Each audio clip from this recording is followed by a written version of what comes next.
السلام عليكم ورحمة الله وبركاته. هزيمة تاريخية للنادي الأهلي، فضيحة كروية. كولر يتسبب في هزيمة الأهلي بخماسية. من وجهة نظر يا جماعة، كولر يتحمل نسبة 100% من هزيمة الأهلي النهاردة. وهقول لكم ليه بالأسباب. أولا قبل ما أقول لكم ليه، أنا عايز الناس يعني ما سمعتش الفيديو الأخير ليه تسمعه بس. يعني الحمد لله، عشان ما تقولش أنا بقول كده عشان النتيجة. أنا قلت كده من الحمد لله في الفيديو اللي فات. اول حاجه قلت احنا كان عندنا مباراه يوم السبت مع القطن الكاميروني، بعدها يوم الثلاث مباراه مع المقاولين. بعدها انت مسافر يا كولر، عندك مباراه يوم السبت مع صن داونز في جنوب افريقيا، وعارف ان الفريق ده هيرهقك بدني. المباراه هتبقى الساعه 3.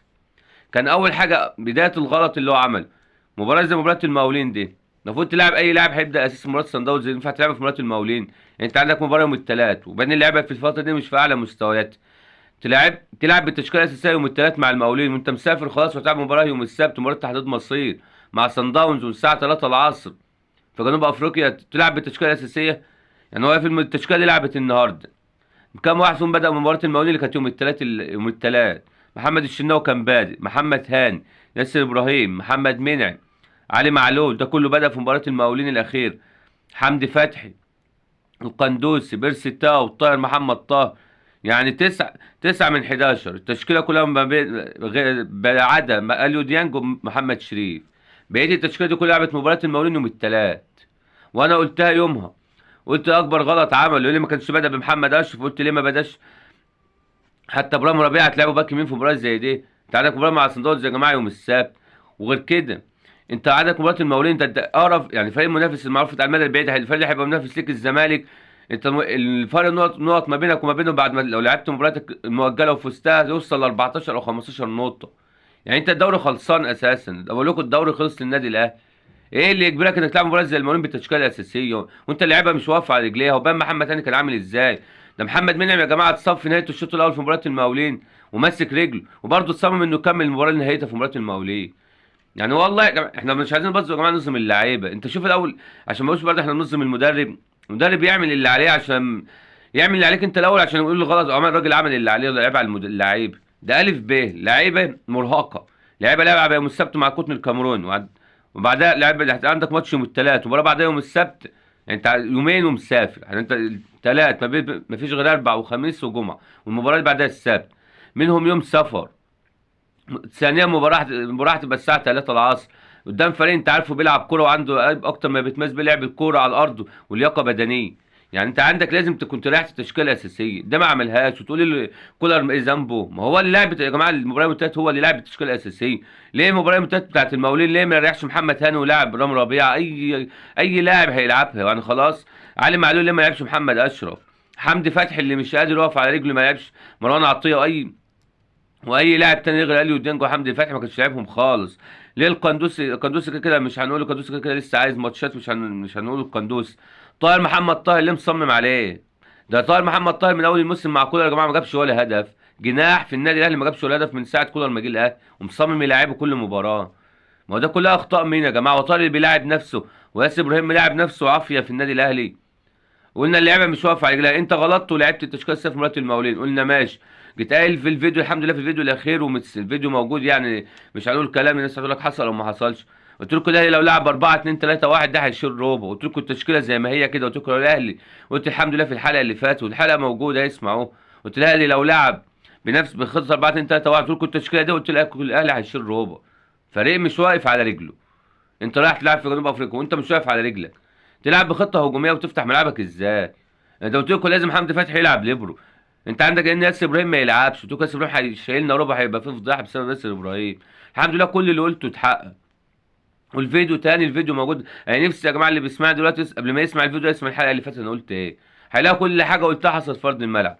قلت الاهلي لو ما لعبش في ليبرو في ورا المدافعين زي حمدي فتحي، يلعب ورا ياسر، او لو خد عبد الفتاح لو جاهز. قلت لكم خد عبد الفتاح هو اللي يلعب لو جاهز، ولازم حمدي فتحي يلعب ليبرو. قلت لكم الاهلي لو ما لعبش بالخط او كان يلعب بمحمد اشرف قدام علي معلول. قلت لكم الاهلي لو ما عملش كده هيشيل روبا. لو لعب بخطته الاساسيه 4 2 3 1 ولعب بيها النهارده، قلت الاهلي هيشيل روبا. ده خالد ده راجل بقى في المطبخ. يعني انت في الواحد زي كولر ده راجل في المطبخ شايف اللعيبه ما كانتش عارفه تقف على رجلها في ماتش المقاولين. هتتحول يعني انت هتسافر جنوب افريقيا هيتحولهم. ما هي خلاص لعبه بين انا مرهقه ومش قادر. امن دفاعاتك حتى اعمل التشكيله الصح. عملت خطه دفاعيه، ما كنت لعبت حمدي فتحي ليبرو للاثنين مدافعين لما الكوره ما تبقاش معاك ورا ياسر ومنعم، ولعب قدامهم بمروان هو اللي يبقى مركز 6 وديانج 8، او عمرو السوليه. عمرو السوليه ما كانش جاهز يلعب ديانج، يبقى مروان عطيه قدامه اليو ديانج، وفي حمدي فتحي ليبرو للمدافعين. لان انت فريق انت مش قادر، انت مش واقف على رجلك والكوره باينه، يعني الكوره عافيه يا جماعه. باين من اخر فتره الاهلي مش في مستوى، اللعيبه مش واقفه على رجليه. ايه ذنب اللعيبه؟ هو اللعيبه اللي لعبت نفسها يا جماعه ماتش المقاولين عافيه، يا محمد هاني قال له انا لازم العب ماتش المقاولين، ما انت اللي ما ريحتش اللعيب. بعدها قلت قررت انك ما تريحهمش. انت رحت صن داونز وفتحت ملعبك وانت عارف اللعيبه مش هتقدر تعمل كده قدام صن داونز، اللعيبه مش في اعلى مستويات. امال ايه دور المدرب يا جماعه؟ ودور المدرب اي واحد بقى من البيت يعمل اي تشكيل. انا ممكن وانا في البيت دلوقتي اقول لكم يعمل تشكيله 4 2 3 1 ما كله عارف. ميسي مدرب يا جماعه، ده عارف اللعيبه مش في الفورمه، اللعيبه هتلعب الساعه 3 العصر وهم اصلا مش واقفين على رجليهم. من دفاعات اعمل بخطه دفاعيه. لكن ده بادئ ب 4 2 3 1، وبادئ تاني اليو دانج هو اللي بيلعب 6، وحمدي فتحي مصمم بقى ان هو اللي يلعب مركز 8. يا جماعه حمدي فتحي هيلعب 6 يا مساكه ما يلعبش والله. واحنا 100 مره قلناها، يا جاد جونين صنعهم في مباراه الزمالك هيتن عايش عليهم ومصمم انه يلعبه مركز 8. ما هو برضه يا جماعه ده كله مش غلطه، اخطاء مدرب دي كلها. اللي يلعب طاهر محمد طاهر ما جابش ولا هدف تحت قيادتك. يعني عملوا مثلا هو لسه ما يعرفش اللعيبه ده، من ساعه ما جه الاهلي من اول الموسم طاهر محمد طاهر ما حرزش هدف واحد، ومصمم يلعبه هو جناح في النادي الاهلي. ده خطأ مين اللي هو بيلعب نفسه عافيه؟ ما هو كولر اللي بيلعبه. يعني دي كلها اخطاء مين دي كلها؟ وفي الاخر يقول لك اللعيبه اللي مش رجاله. يا جماعه اكتر حاجه بتزعلني والله وبتنرفزني اما الاهلي يخسر يقول لك اللعيبه مش رجال، اما الزمالك يخسر اللعيبه مش رجال. الاهلي خد اللعيبه اللي مش رجاله دي يا جماعه بالمناسبه، واخده 2 افريقيا، واخده 2 3 عالم انديه، واخده الجيل ده بتاع القاضيه. ممكن الفريق ده واخد غايب الهلال السعودي 4. ده كله يا جماعه ده الجيل اللي احنا بنقول عليه مش رجال. الموضوع مش رجاله ولا مش رجاله، الموضوع يا جماعه في لعيبه مرهقه. دور المدرب امتى؟ هو دور المدرب هو اللي ما ريحهمش، المدرب اللي ما بيعملش تدوير. مدرب كولر من اول الموسم ما ريحش محمد الشناوي، ما نداش له علي لطفي مباراه واحده. ده خطا مين؟ علي معلول اللي في ماتشات بتبقى في ماتشات 3-0 ما بيطلعوش من الملعب، ده خطا مين؟ محمد هاني اللي باين عليه انه مش واقف على رجله ولعبته في ماتش المقاولين كله كامل، ده خطأ مين؟ ياسر ابراهيم اللي كلنا بنقول كل مباراه بعد التانية ياسر ابراهيم مش على قد النادي الاهلي وانت بتلعبه عافيه. ما كان ممكن حمدي فتحي يا جماعه ما تبتاكل، ما ترجع تجرب حمدي فتحي مساك. ما هو المدرب يا جماعه ده كله الشغل دور المدرب. ومن اليو دانج بقى لنا كام مباراه نقول اليو دانج مش في مستواه، اليو دانج مش في مستواه من بعد كاس العالم للانديه. كلنا بنقول كده، وبرضه بتلاقي مصمم انت تلعب مركز 6. قلت له كله بيقول اليو دانج. انا من وجهه نظري يا جماعه مع احترامي ليه، هو ما عندوش الوعي التكتيكي انه يلعب مركز 6، ده يلعب 8. ما عندوش ازاي يقف من المدافعين دي. الحته دي في حمدي فتحي فقط ومروان عطيه، غير كده ما فيش اي لاعب تاني يعرف يلعبها، اللي هي لاعب 6 واللي في مرات زي صن داونز هيعرف اوقات كده هيسقط ما بين المدافعين. دي مش بتاعه اليو ديانج. ما دي كلها مين اللي بيعمل ده؟ مش ده شغل مين يا جماعه؟ مين اللي مصمم على طاهر محمد طاهر؟ ما هو برضو مستر كولر ده هو والله يتحمل نسبه 100% من اللي فيه النادي الاهلي دلوقتي.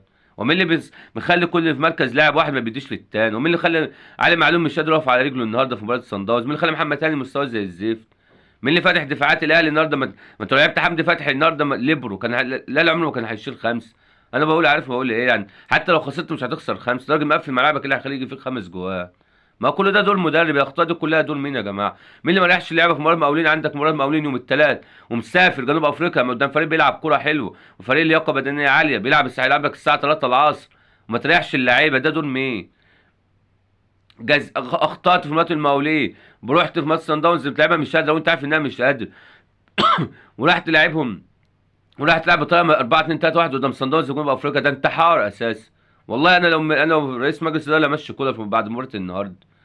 ده مش موضوع لحظه شيطان ولا بتاع، الراجل اخطاء كتير يا جماعه. وبقول لكم مباراه انت الفريق مش واقف على رجله وانت رايح وشايف لعبه مرهقه، واحنا مش شايفين، احنا بعيد عن الملعب وشايفين محمد هاني وشايفينه في مباراه كان عامل ازاي. ده بيزق في رجليه، هيتحول في يومين بعد السفر. ده المفروض لياقته هتقل. علي معلول الراجل 33 سنه من اول الموسم ما ريحتوش مباراه واحده. ما ده كله اخطاء مدرب يا جماعه. المفروض مباراه زي النهارده ازاي تلعب مباراه مفتوحه قدام صن داونز في جنوب افريقيا وانت لعيبه مش واقفه على رجليه، وفي الاخر نقول له اللعبه مش رجاله؟ والله يا جماعه ده ما يشيلها غير المدرب. لكن لعيبه الاهلي انا مصمم هي رجاله وكل حاجه، بس المدرب اللعيبه مش واقفه على رجليها يا جماعه، مرهقه. مش ده شغل مدرب اللي خلى بص يعني يا جماعه تقارن بين اللعيبه وتحكم عليها اللعيبه واقفه على رجلها ولا فعلا اللعيبه مش رجاله. اما المدرب يعمل الخطه الصح وعمل كل حاجه وانت اللعيبه نزل ما نفذش. لكن انت اللعيبه اللي شايفينها مش قادره تقف وده نازل فاتح ملعبه قدام فريق الصن داونز، يبقى ده غطى مين؟ فبقول لكم مباراه النهارده أنا بالنسبه لي والله العظيم، انا لو مجلس اداره النادي الاهلي ماشي كولر في مباراه زي النهارده. انا قلت لكم ده كان يعمل اللي عليه، ايه في الملعب يلعب بحمدي فتحي ليبرو، يلعب بثلاثه، يلعب بخمسه 3 2 في مباراه زي النهارده. اللعبه مش واقفه على رجليها، وحتى لو خسرت هنقول ده هو عمل اللي عليه والراجل كان مقفل، لعبه مرهقه فقفل ملعبه، عشان ساعتها نقول اللعيبه ترحل ومعظم لعيبه الاهلي مش رجاله، ونقول التصريحات الجامده دي. يا جماعه ليفربول لما خسر من ريال 4، سمعتوا تصريحنا يقول لك لعيبه الليفر مش رجاله؟ مانشستر خسرت بعدها 7، حد سمع ان مانشستر لعيبه مش رجاله؟ مش مجموعه الاهلي يخسر نقول مش رجاله، ياخدوا ثالث عالم، الله يا جيل الاهلي، الله يا شريف، الله القضيه ممكن بتاعت قفشه، مش هنمشيها بنتيجه مباراه الاهلي رجاله بعد يخسر مباراه الاهلي وحش. ما كلنا كنا بنشكر في اللعبه دي في كاس العالم للانديه. انا بقول لكم اللي يتحمل المسؤوليه بنسبه 100% والله اللي الاهلي فيه حاليا هو مستر كولر. هو اللي وصل اللعيبه كلها، ما فيش منافسه ما بينهم، هو اللي ارهق، هو اللي مصمم على طول السنه على معلومه ما بيريحوش.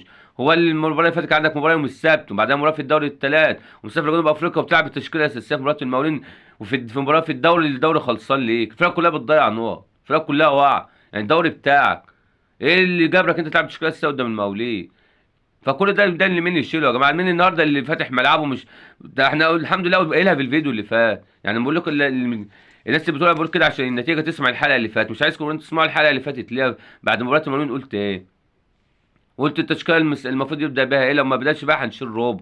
قلت الكلام ده كله في الفيديو اللي فات وانا قاعد مش موجود معاه، ما بالك ده بياخد دولارات. فانا بقول لكم المباراه النهارده بالنسبه لي تحت عنوانها مباراه رحيل كولر، ومع كولر واخطائه الفاتحه واللي سببت في فضيحه يعني كبرى للنادي الاهلي. ازاي الاهلي يا جماعه يخسر من فريق في 2018 2019 2023 في 4 سنين، يخسر مرتين بخمسه؟ يعني ده بقول لكم المره برضه ساعتها كان بسبب لاسارتي كان مدرب ضعيف، والمره دي بسبب كولر انه مدرب ضعيف.